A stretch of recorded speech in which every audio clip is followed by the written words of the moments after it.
Hey, Dylan. Hey, Matt. It's a somber reason we're doing this episode right now.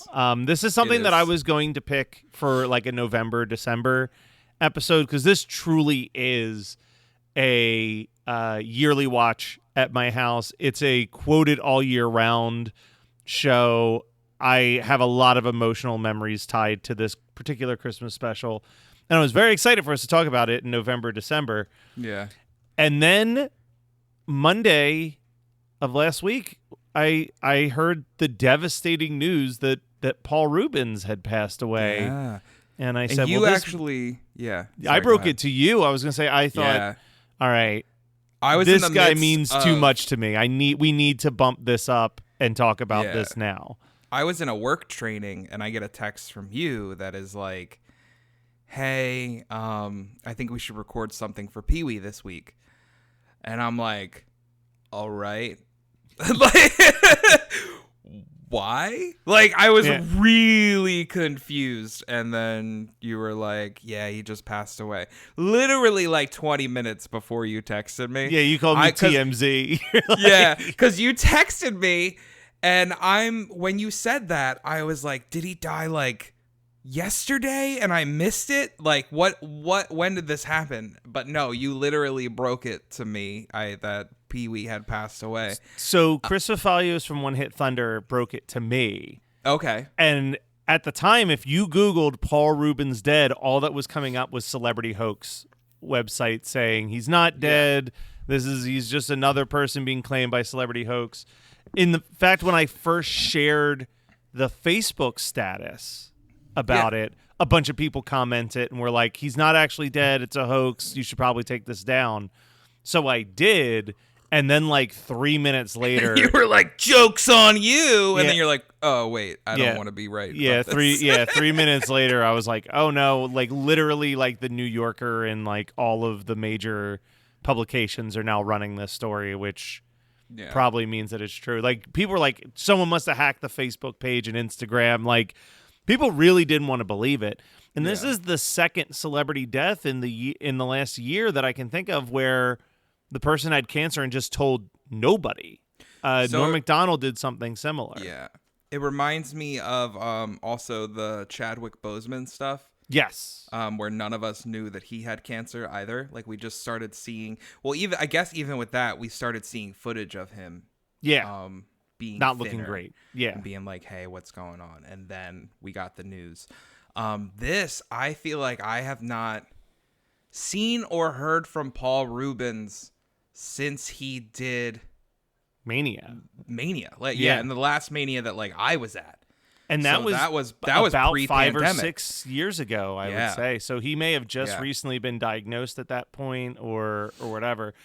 So the only other big thing I want to say with Paul Reubens, and then we'll just dive into this very strange, very unique special. And I want to hear the story of your struggles. Yeah. Because I just popped this DVD into my DVD player and everything was golden. Was a friend of mine interviewed Paul Reubens for a documentary like a decade ago. Yeah. And that was it. That was the extent of their hangout, was that he went to his house and he interviewed him. And he said from that point on, he never missed calling him on his birthday and sending him a Christmas card. Like that was like the type of person like Paul Reubens was towards like anybody who worked with him. There's a part of me that's like, man, we're rushing this and maybe this is like SEO in the back of my brain. But I think in the reality, it's just like, this was a really good dude who had a really good heart. In 1991, he got absolutely like raked through the coals and almost had his entire career ruined over something. And for masturbating in a porno theater. Yes. So let's real quick. Again, the only thing we've gotten into this before that I am definitely the younger of the two of us.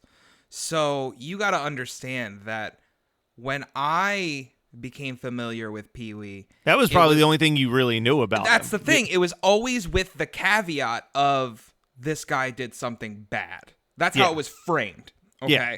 Nowadays, I'm like, should he have done it? No. But like, if you're gonna expose yourself in any movie theater, I guess a porno theater is the one you're going to. Like, I sent a stand-up routine to somebody where it was this comedian. He's like, first of all, we should be honoring Paul Reubens because he at least knew to keep his hands to himself.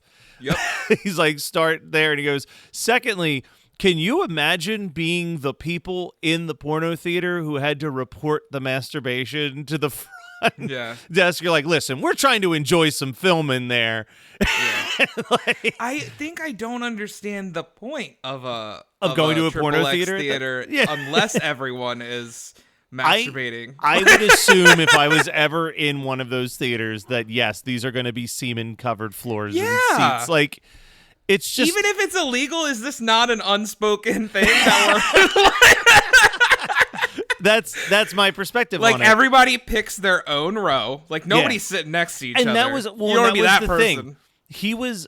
Essentially, what I understood was that he got pulled out of the theater, and it was going to be like a fine and a slap on the wrist. Yeah.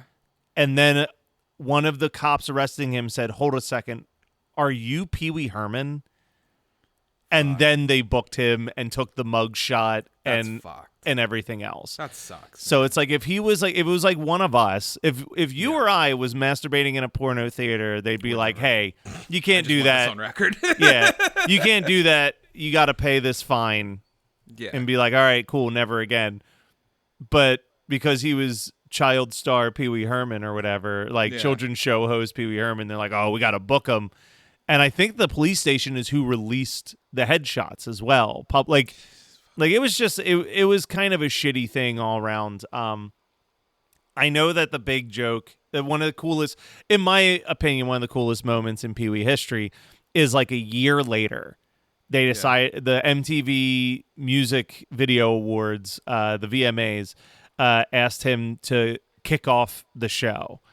And at this point, it had been like probably 9 months. As Pee Wee. Okay. And it had been like 9 months since he had been anywhere. And in that time, it was like everybody, every late night talk show, SNL, everybody had been doing Pee Wee jokes for like 9 straight months.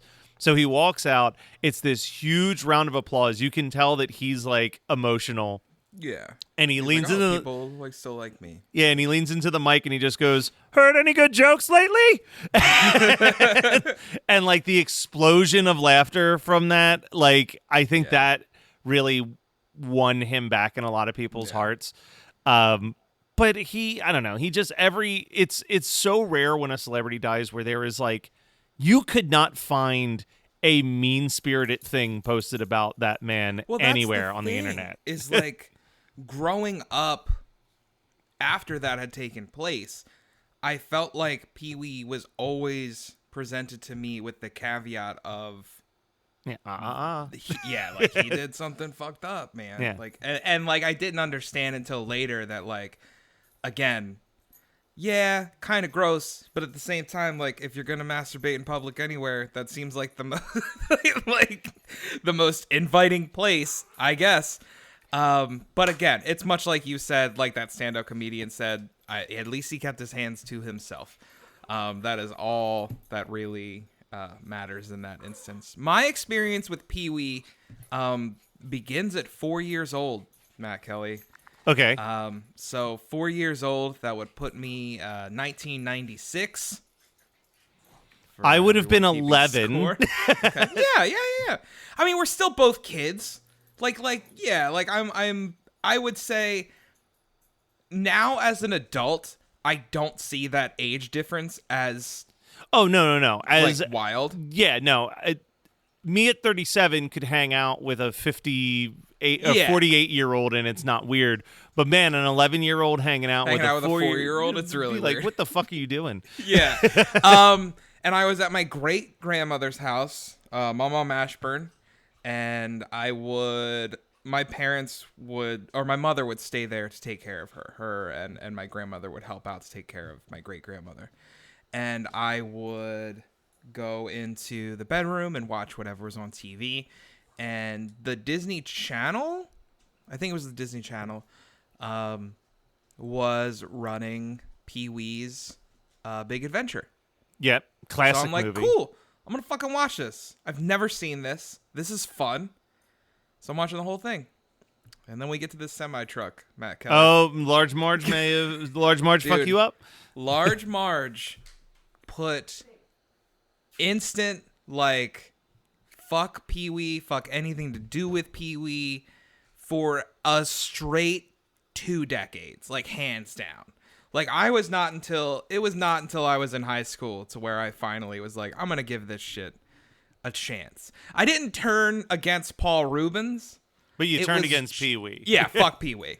So Paul Reubens, to me, because I was staunchly against Pee Wee, because that shit fucked me up as a kid. Don't get me wrong. I mean, I'm ingrained in pop culture, so I get like everything else that's gone on with Pee Wee and stuff like that, but I wasn't actively seeking it out. Paul Reubens, to me, became the guy from Mystery Men. The guy that farts. Like Paul Reubens, to me, the vampire that dies too long in Buffy. The vampire that dies in Buffy. He became the Penguin's parents. Yep, Penguin's parents. The long lost prince in 30 Rock. Like Paul Reubens, to me, wasn't Pee Wee. He was amazing character actor. Paul Reubens, because he would just pop up in random stuff, and I loved him for it. I'm so glad you called that out, because the first episode I ever watched of 30 Rock was that one? Was the Prince one. Oh, so good. Only because I heard, Pee Wee's gonna be on this show. Like, even as an adult, like, that carried weight to me. Like, it's the same thing with, like, how I will watch literally anything that the Muppets are a part of. Yeah, like, I'll watch some of the worst Disney Plus content that they've put out about the Muppets, because my loyalty to the Muppets. But yes, so you struggled with actually watching this. I did. Before we move forward, I have seen some episodes of Pee Wee's Playhouse. I think they brought it back on. It was on some ABC. shows. Yeah, they ran syndication, Freeform or ABC Family, Fox Family, whatever the hell. I think it even made, like, in the 2000s, like, something like Comedy Central or MTV or Nickelodeon. Like, one of those shows, I think, tried to do, like, a Pee Wee's Playhouse. Not revival. Like, they didn't film new content, but they were like, fuck it, we've got the syndication rights to this, and it's probably something that people get really excited to see on our channel on Saturday morning. So let's, like, do it again. But yeah, like Paul shockingly short run, by the way. Only 50 episodes over like wild. 5 seasons. Especially for something that became such a pop culture zeitgeist. Yeah. For a while. To only run 50 episodes is pretty crazy. Yeah, it's like 50 or 60 episodes. It's crazy. Yeah. So I always dug the Paul Reubens aesthetic because it falls into that. It's Tim Burton, right? Yeah. It falls into that like creepy, cool aesthetic. As long as you keep campy. It's super campy. Fucking campy. That Large Marge claymation, fuck that shit. But everything else, I'm for it. Yeah. So this morning, I go to bed last night, again, not being familiar with Pee Wee, thinking I'm watching the 90-minute Netflix movie, Pee Wee's Big Holiday. Because I see Holiday, and I'm like, okay, fucking Christmas. There's only one holiday. It's Christmas. Yeah. So I go to bed with that thought that I'm going to wake up super early this morning and watch that 90-minute movie. Thankfully, I wake up and I reread your message from a few days ago that says we're going to watch the Christmas special. So I'm like, let me be sure. Yeah. And then I find what we're talking about, which is the Pee Wee's Playhouse Christmas special. 45 minutes. I'm like, cool. Great. There's a bunch of articles saying they've just re-released this to Blu-ray and it's streaming now. And I'm like, I wake up. I'm like, cool. I woke up early because I thought I was going to watch that movie. So I lay in bed for a little bit. And then I'm like, about an hour before you and I are set to record, I'm like, cool, I'm going to watch this thing. So it's fresh on my mind. Cat shit everywhere. So I'm like dealing with that. And the time's just ticking down. And I'm looking on a bunch of different places. Amazon Prime has the entire fucking series, but not this episode. Can't fucking find it. Apple TV is the one place I found this thing. $3. You had to pay. Apple TV, like, hey, sign into your account. So I use my phone. I sign into my account.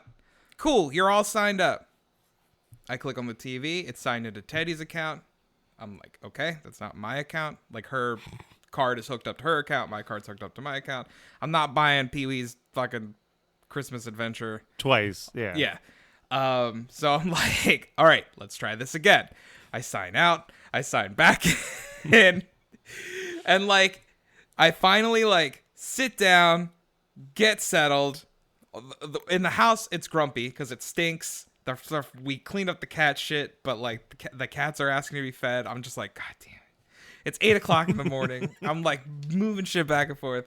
I really was shocked when you were like, let's record at 9 a.m. I really thought you were going to be like, 10 or 11 works for me. You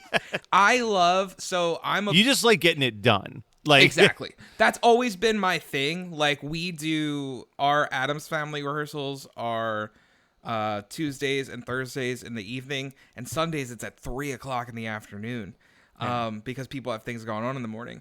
I'm a big proponent for, listen, I know we'll have to get up early, but let's get in here at 8, get this shit knocked out, and then just move on. And then we got the with rest of our day. Yeah. Like, we got the rest of our day to do shit. Like, that's why when you and I have our free Saturdays, I love that. Because, like, 8 a.m., we're on. Let's fucking rock. And by 10 o'clock, we're, like, doing our lives. Yeah. Exactly.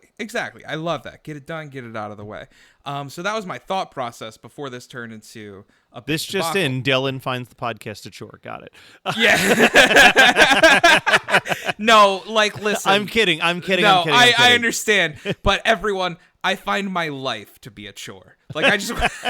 Yeah, welcome to humanity in existence. Yeah, I'm like, it's not the podcast. It's if I could get all of my responsibilities done by noon, that would be amazing. Like, that's what I would love to do. Totally get it. So I finally sit down and I start watching this.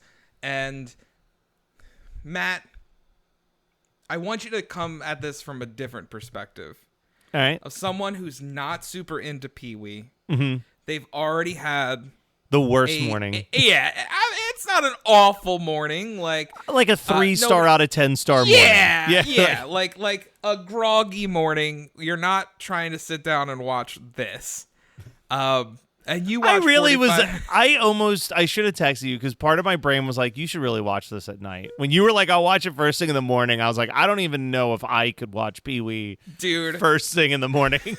I watched this last night. I'm sitting there and I'm like groggy, like not groggy eyed, but I'm just like, waking up and I'm like, what the fuck am I watching?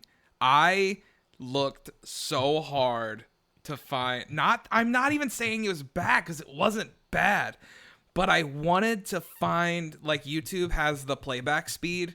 Yeah. I was like, I want to put this bitch on two speed playback because do you know how hard it would even be to understand how they already talk so fast? Well, I think that was my thought process. Was like, none of this is making sense anyway. Like, all right, if I throw this bitch on 2 times speed, I mean, it'll make it even better. So I'll dive into this here. All right, so yeah, we're gonna insert the ad right here, and then we're gonna come back and actually talk about Pee Wee's Christmas special. Yeah. Meanwhile, in New Jersey. So, Marissa, what talking points do you want to hit on in this week's episode? Well, Jackie, let's talk about how the film addresses the patriarchy.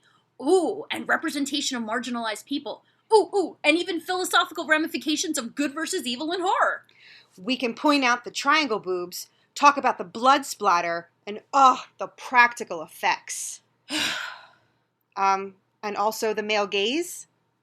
My gaze at the males. Hi-yo! From feminism to fangirling, the Jersey Ghouls cover all the bases of horror from a woman's perspective. New episodes are uploaded every other Sunday. Just search Jersey Ghouls to find us on social media and your favorite podcasting app. So I had this VHS tape. I've spoken about this tape before that my aunt taped all of these Christmas specials one year onto this single tape for me. Pee Wee's Playhouse Christmas special was definitely on it, and boy, did that tape get a lot of play all year round at my house. I adored this special. And as I got older, I loved it even more because I saw it for what it truly is. And I think I sent you a quote from an old Geekscape article from like 20 years ago now that was basically just like, Pee-wee's Christmas special is the campiest, gayest Christmas special that has ever been produced. And like watching it through that lens and understanding who Paul Reubens was as a person, I don't even think it's like accidental camp. I think that every element of this is meticulously thought out. So we literally kick off the special with the U.S. the U.S. Navy's men's choir singing this song. And my first note is, this song fucking rules.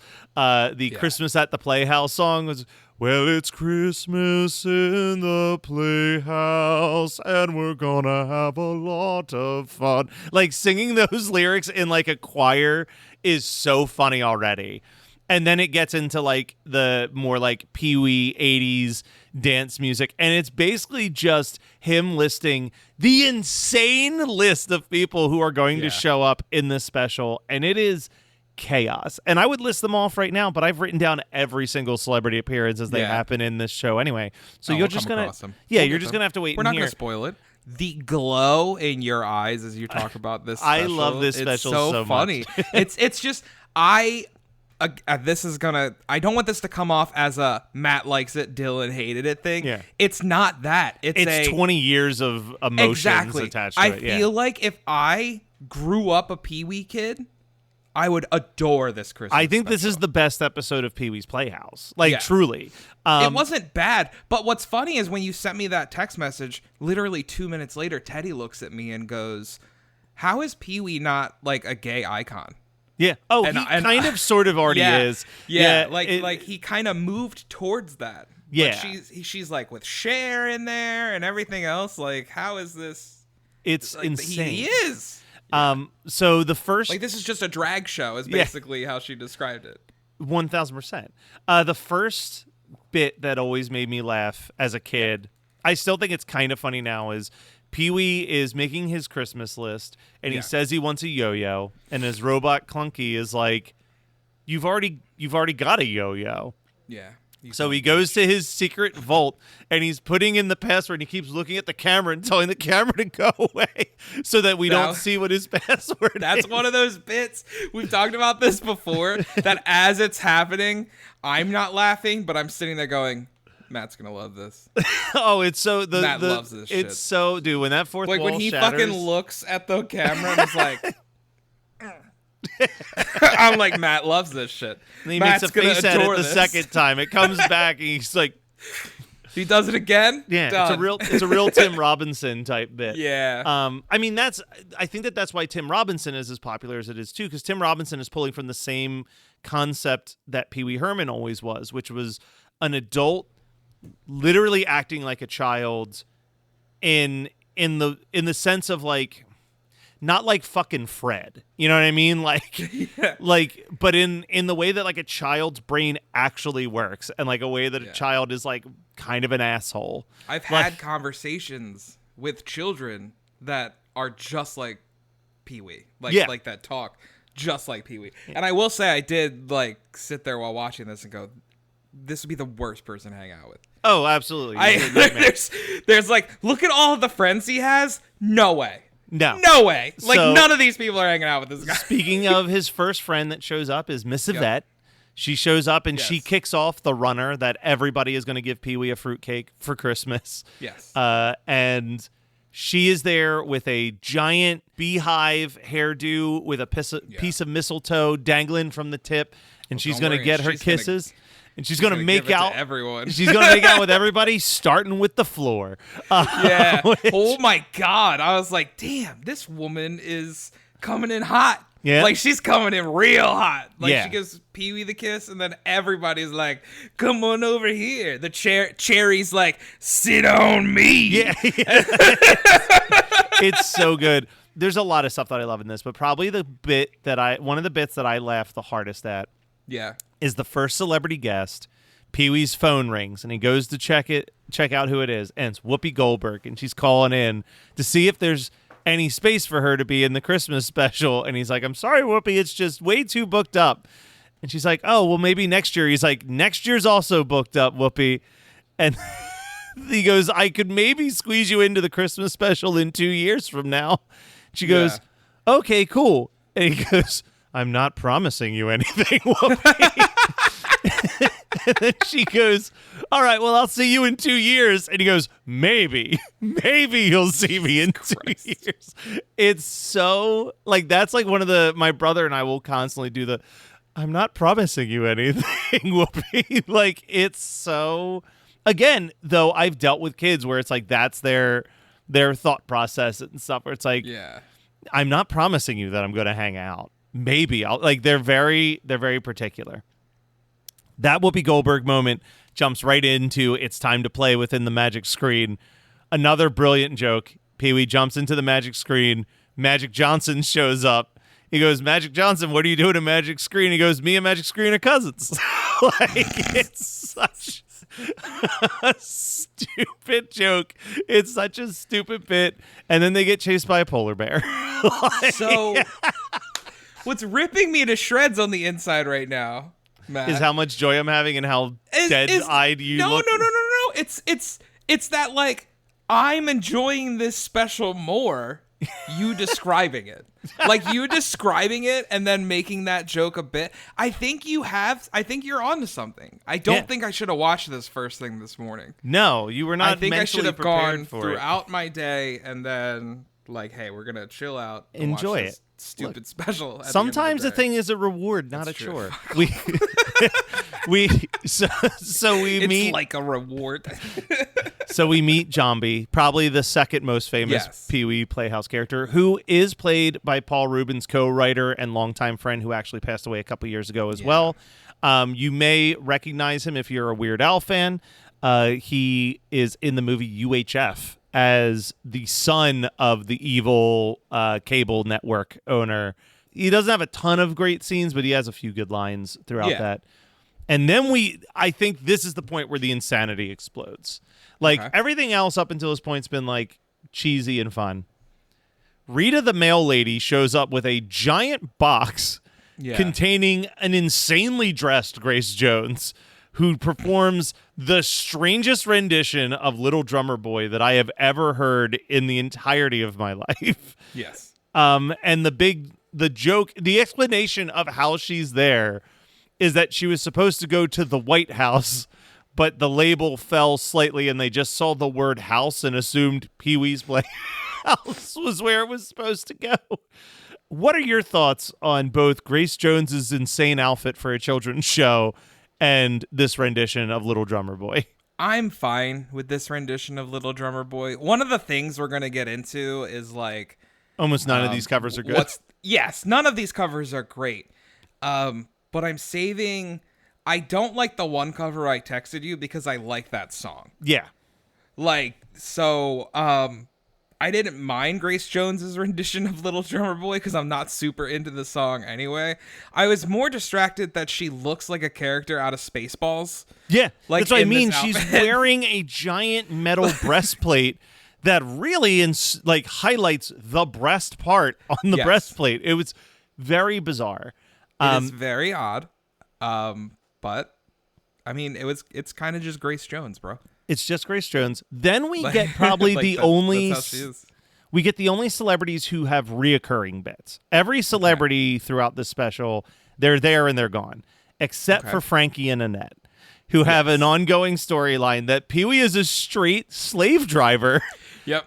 That's forcing them so fucking funny to make 500 Christmas cards. And I for years have wanted to try Frankie's potato candy cane Christmas card idea because it seems like a delightful thing to do. But yeah, the lines throughout that, specifically the second time around, where they ask for, they're like, we're hungry and thirsty, and he just brings them a tray with rolls and like a thing of water.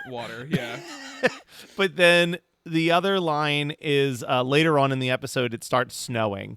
Yes. And they're all excited to go out into the snow. And he's like in his all like excited. And he's like, have you finished those cards yet? And they're like, no. And he's like, well, then I simply can't allow that to happen. And as he's running outside, they go, but Pee Wee, and you just hear him go, no, as he goes out the door. Like the mistreatment of Frankie and Annette through the special is so fucking funny to me. It's good, man. It's good. You did text me about this though. We get a local. Well, you can say it. Who's the next celebrity that shows up to help us find the secret word of the day? Cher comes in and looking amazing, like Cher always does. She comes in and they're talking, and Cher just delivers, "Oh yeah, Pee Wee, Christmas is my favorite time of year." Local community actor Cher. As we are introduced to the word of the day, which you could pick any fucking word to do with Christmas. They picked year. They pick year. Like, you could holly, you jolly, know how bad candy, the rain, choice of year red, is? green. I was pretty much. I've watched the special so much. I was writing notes before scenes were happening. Yeah.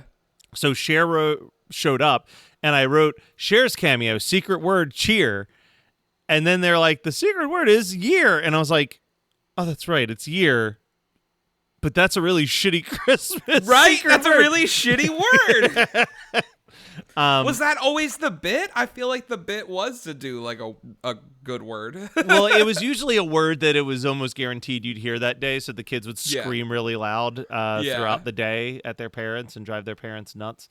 The other thing that you brought up was then the king of cartoons shows up to show us a cartoon, and just before he turns on the TV for the cartoon, we get the tiniest, quickest Joan Rivers cameo on the set of Hollywood Squares. On Hollywood Squares. Like, she did not even leave the set of Hollywood Squares. She's literally answering a question on Hollywood Squares and then looks at the camera and goes like, "Oh, hey, Pee Wee," stands up and is wearing like a Christmas sweater cape.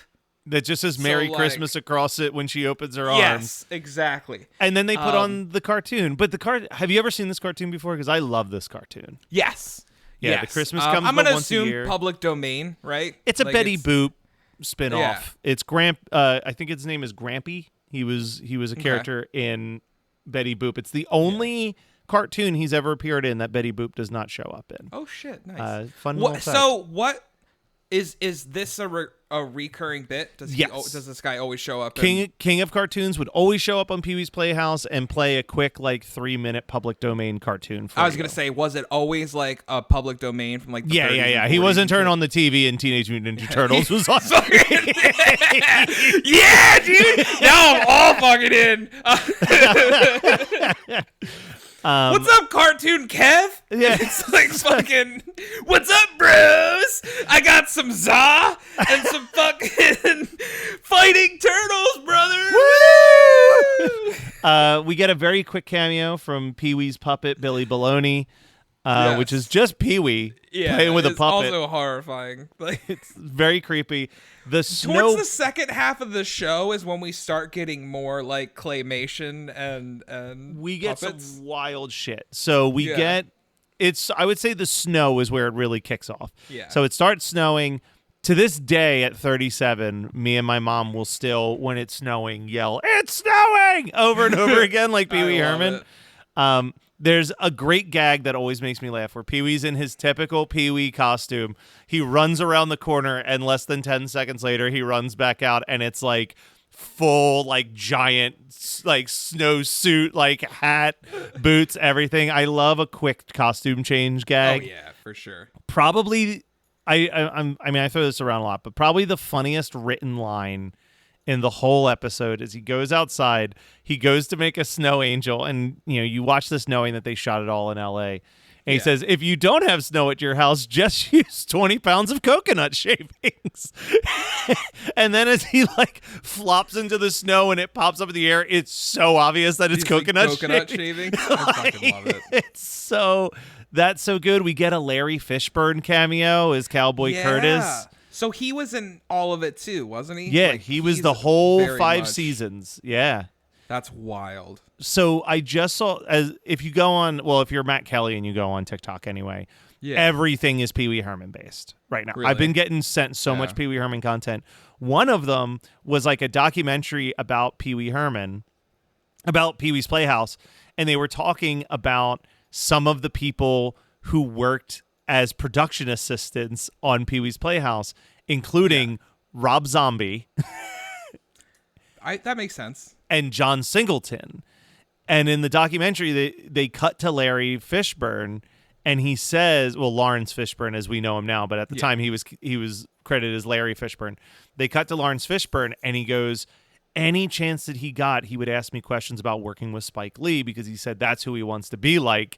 And he goes, and we all just thought, yeah, whatever. Like, we've got a ton of like young wannabe filmmakers that are production assistants on this show. And he goes, but true to his word, he went off and he became he did it. He became something. Did it. Then Boys in the Hood and Poetic Justice. Oh my God, incredible movies. Yeah, he had a good career. Yeah. We also get the Del Rubio triplets that show up at this point. Who? Yeah, I don't know who these people are. I think the only other thing I know them from is that they were also on an episode of Full House, so they were just making the like late '80s TV rounds. And then they were doing what the Monkees were doing in the 90s. Yes. They would just pop up on random fucking sitcoms. Yeah, you're just like, sure, the why Monkees not? are in Boy Meets World. Yeah, sure, why not? And then the claymation starts a little bit with the snowman coming to life. They say if you stare at a snowman long enough, it'll come to life. And then the head just turns at them and says, take a picture, it'll last longer. Kill it. Kill it with it. And then the other bit that I did not get as a kid, they go out to go ice skating. Little Richard's out there. Little Richard is struggling to skate. And Pee Wee's like, it's not that hard. You just have to practice. And he does this incredible routine.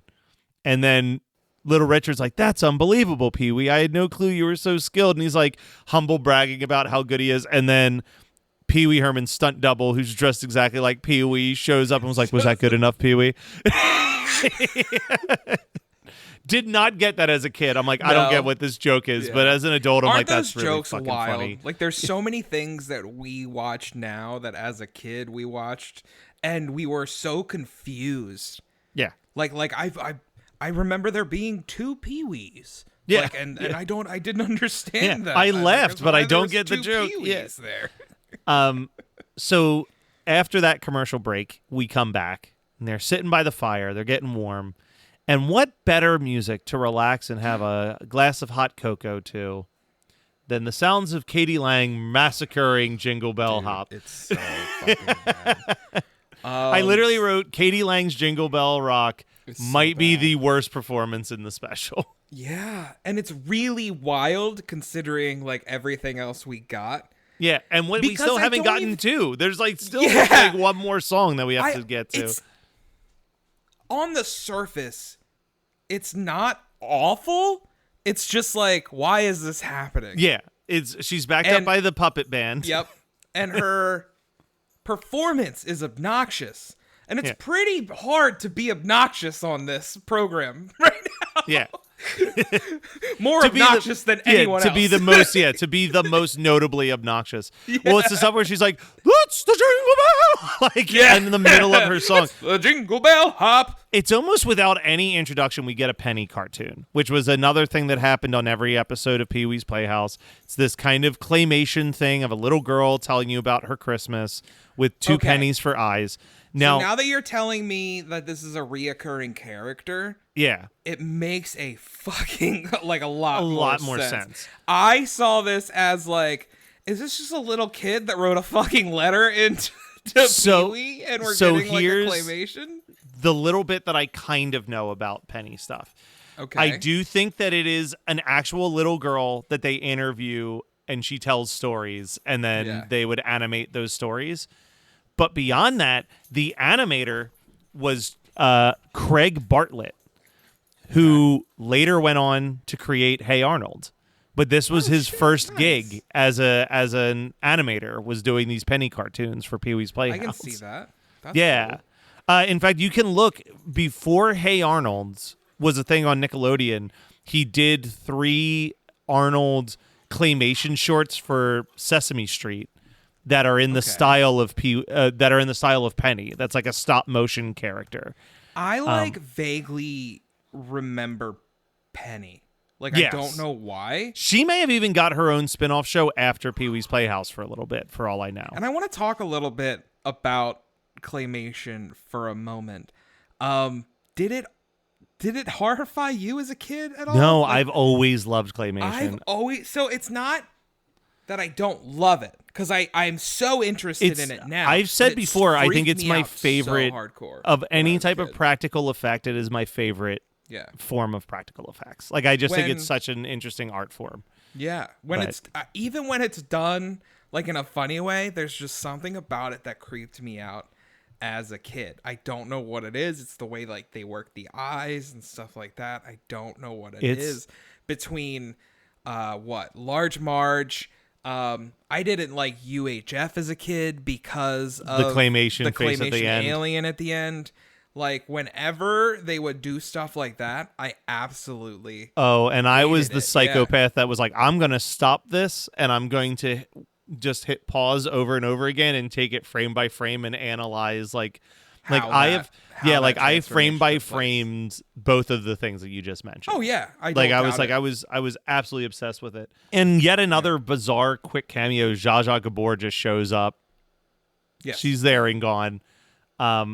The other bit that is so funny to me but kind of freaked me out as a kid. Diane Shore calls in to sing the 12 Days of Christmas, and Pee Wee immediately gets bored and tired of it. And then he takes a call. It's the mannequin with the Pee Wee mask. Freaked me out as a kid. But in between, before the mannequin comes up, he also just puts her on hold to have a quick phone call with Oprah. Yeah. And while he's talking to Oprah, you can see that she's just up in the corner singing her song. And then by the closing credits, she's still singing the song to the mannequin. Yeah. Like, it's such a good bit. Yeah. But yeah, as a kid, freaked me out. You got to give credit to Pee Wee. At this point, with 15 minutes left in the show, maybe even less, he's like, hey, maybe we should also cover that there's other ways that people celebrate this. So we get the Feliz Navidad segment, and Charo shows up to massacre that beautiful song. So we start with, what's his name? Ricardo, yeah. Ricardo trying to get Pee Wee to pronounce Feliz Navidad. Feliz Navidad. As Pee Wee racially insensitively does not even attempt to pronounce these words correctly. Feliz Navidad. Yeah. And finally, like, in true like adult not wanting to deal with the child fashion, Ricardo just goes, "Yep, you got it." And you nailed it. You're doing great. Nailed it, Pee Wee. But yes, we do get Charo doing the most okay rendition of Feliz Navidad. I mean, it's Feliz Navidad. I don't know. Yeah, she does it very well. Yeah, she fakes playing a guitar and sings her song. Yep. And it is like obvious. I don't know what she was singing on set because her mouth movements were not even saying Feliz Navidad. There were no Z's in what she was saying at all. It looked like she was saying Feliz, like an F, like a leaf, Navidad. I don't know what she was saying, but you know what? Whatever. They did fine. We learned that Feliz Navidad. We learned Merry about Christmas. that. Yep. And then we learn about Hanukkah through Miss Renee. Probably of all of the segments, are so badass, dude. All the segments. This is the one that if I'm watching this special at my parents' house or whatever, it's like, gather around, everybody. Miss Renee's showing up because this scene, the interaction between her and Pee Wee. And, like, thank God it's an actual Jewish actress playing this character, or it would almost be it would almost be racially insensitive. Oh, yeah. The way she delivers the lines. But we follow the bouncing zombie head to sing the dreidel song. Yep. They spin the dreidel. We get some more claymation when we find out that the dinosaurs are Jewish. All dinosaurs are Jewish. It makes sense. They were existed before Christ. Why would they be Christian? That's true. We get to the final. We know those are the only two religions that exist. We get to, speaking of being a Christian, we get to the final segment where Magic Screen gets real Jesus-y to explain to Randy the meaning of Christmas. And then it's a real Peanuts Christmas special situation. We find out that Pee Wee has built an entire addition to the Playhouse made entirely out of fruitcakes. Again, going with one of the gayest Christmas specials of all time. That door opens up and it is just like 4 jacked shirtless men in just like construction hats and tight jeans putting it together. And then as they're singing their yearly Christmas Carol songs and they get to Silver Bells, Pee Wee says, "No, I'm not telling you to sing Silver Bells. I hear Silver Bells. Yeah. Santa's here." And that's when Santa shows up and he informs Pee Wee that he fulfilled every single thing on Pee Wee's list. But because Pee Wee was so greedy and asked for so much, there are no toys left for the boys and girls. And Pee Wee goes, "Well, better luck next year." I guess that sucks for them. Tell me how that works out. I think, he was like, "Well, let me know how that goes." And then Santa's like, "Look, he has his thoughts. You could help me deliver the toys instead." And then we get a beautiful shot of Pee Wee and Santa, to which enjoying. I don't think we should reward the greedy behavior. No. I think honestly that particular moment I think is a throwback to the original Pee Wee Herman show. Okay. Not Pee Wee's Playhouse, the Broadway show that Pee Wee was born out of. Which was way more adult oriented. Like it was still PG, but it leaned a lot harder on like which is wild because I feel like they lean real hard. No, this was the Pee Wee Herman show was written with him, the actor who plays Jambi, and Phil Hartman. All wrote it together, and it's still they don't curse anywhere in it, but it's like I said, they really nudge. Is there a place to watch it? Like, is it? It might be on Max because it was taped for HBO. Okay. But the end of it, the whole thing is about how Pee Wee gets one wish from Jambi. And at the end, his wish is to fly. And I've seen this clip going around a lot after he died. Because it's, if you remember the show Wienerville, it's the same vibe. He's got his head on a tiny puppet body that's like this, and he's wearing like an all-black leotard, and he's just walking across the stage being like, "Wow, I'm flying!" Yeah. But at the very end, he says something along the lines of like, "Good night, boys and girls. I love you very much," as he like flies away. So like that, obviously, after his passing, people were like, "Well, that's the moment we want to share." Yeah. As the oh my god, I start to get teary-eyed just saying that. But yeah, I mean, this is one that I'm going to watch every year. I'll forever watch this special. I see this special.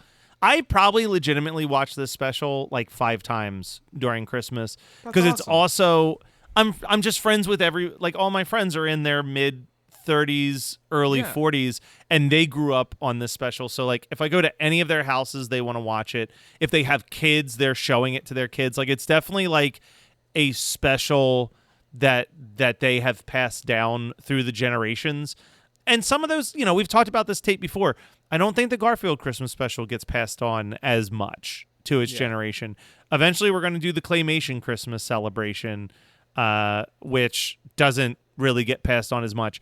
Muppets Family Christmas, I do think the diehard Muppet fans will still show that to their kids. But Pee Wee seems to be the one of all of those 80s Christmas specials that played for like a decade that like has never not had a steady audience wanting to watch it. Even if they stopped airing it, like it became a thing that people would like treat it the same way that they would treat the Charlie Brown Christmas special or like any of the Will Vinton claymation specials is like, no, this is Christmas to me. Like this is Christmas to me. So I'm glad that we were able to do this for Pee Wee. Sure.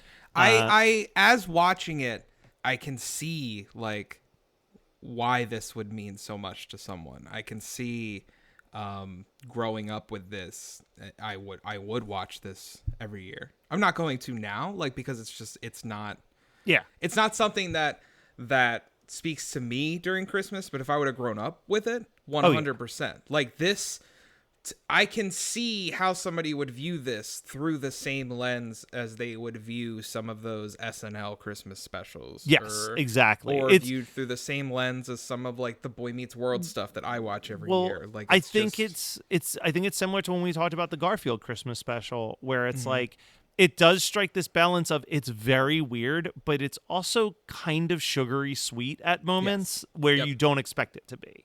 Yep. And I think that was a very big late 80s, early 90s thing where they would get real strange, but still like hit the sweet moments. Yep. Well, Dylan, you're one of the best Christmassy people I know. I know you are, but what am I? Whoa, whoa, whoa, now we won't stop till the big ball drops on New Year's. Happy holly, have a great, great, great holly, have a merry, merry, merry, merry, happy holiday.